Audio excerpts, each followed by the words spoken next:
We want to give another special thank you to Counselor Jason Whiting for being here tonight and taking photos of these amazing people. Let's give a big round of applause.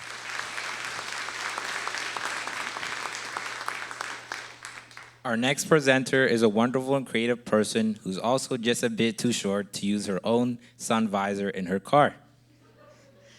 But tonight, she is here to share with us her personal story. Let's give it up for Amy Levesque and the power of masking.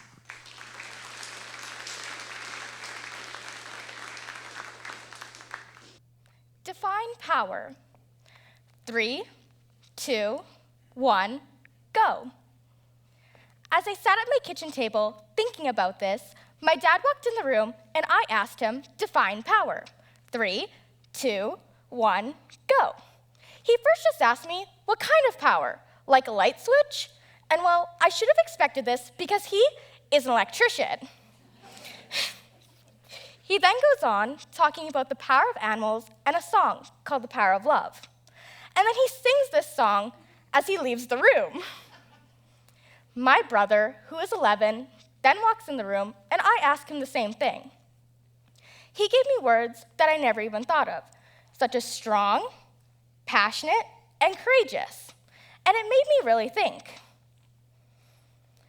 So I went to my Bible and I found a verse that says to put all your fear and trust in God. This verse was highlighted and bookmarked by my grandparents who gave me this Bible for my birthday.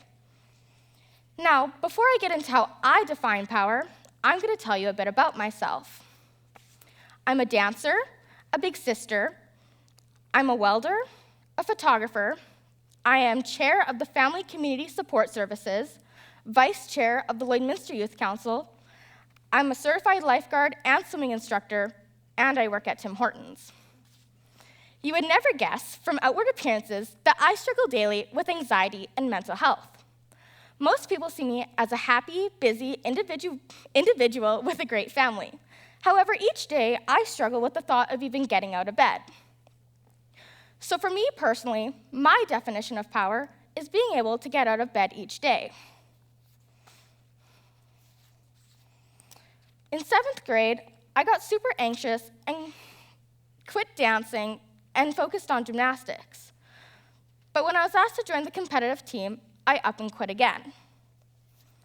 And in 7th grade, my anxiety got so bad that I stopped eating lunch at school.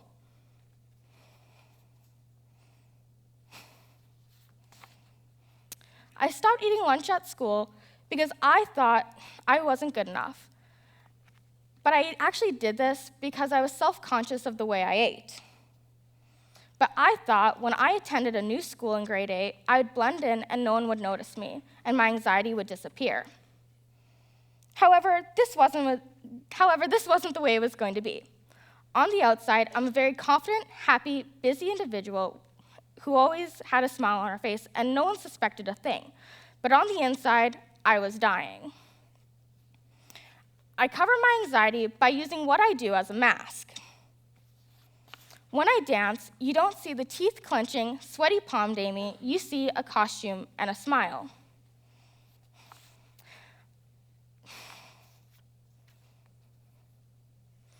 I am a photographer because I'm not confident enough to be in front of the photo, so it's easier for me to be behind the camera.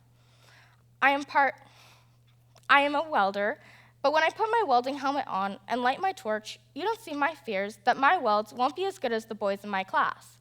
And even though I want to do this as a career, I'm just a girl and I'll never make it. I'm part of committees and talk with pride, passion, and confidence, but you would never know that I'm scared of people's thoughts and judgments of my suggestions and opinions.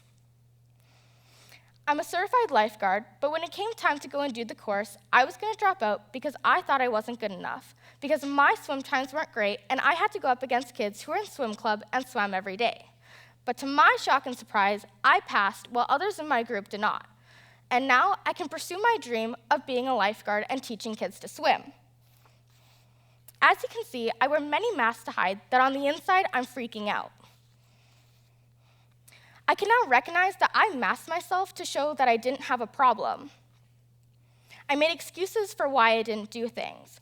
My symptoms included not eating meals or eating regularly, having trouble sleeping at night or not sleeping at all, or trouble with staying asleep at night. I had trouble with too many thoughts in my head or not having any thoughts at all.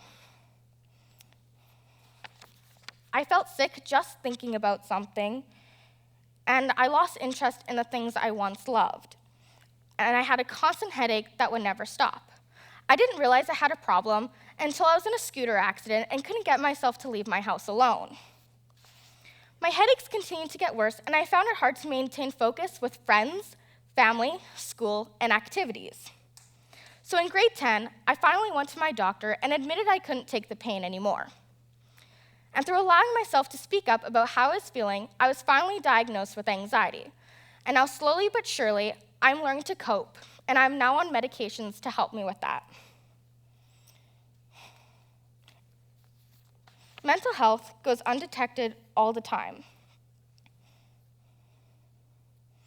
because people think it's just a phase, they're doing it for attention, they're faking it, or if it's ignored, it'll go away. If you notice your friends act in this way, reach out and ask them how they're really doing. Listen without judgment and be there for them and encourage them to get help. And if they're too afraid to get help on their own, offer to help them. Everyone struggles with something. For me, it's anxiety, but I have learned I have to push through and cope with my anxiety. But also know that eventually I will overcome it. I find myself getting panic attacks or anxiety attacks, and I read a book called Untangle Your Anxiety, and it had many coping tools. One of the tools suggests that when you're having your attack, remind yourself that it's just your nervous system overreacting and that it won't last forever. One day, it'll be easier. Even as I stand here before you tonight, I'm having to take deep breaths and tell you about a very personal journey I've been on. But know that each day I'm doing better, and know that each and every one of us is capable and will do great things in our lives. Masking helps me get through my day, and that's okay. It's my own kind of power.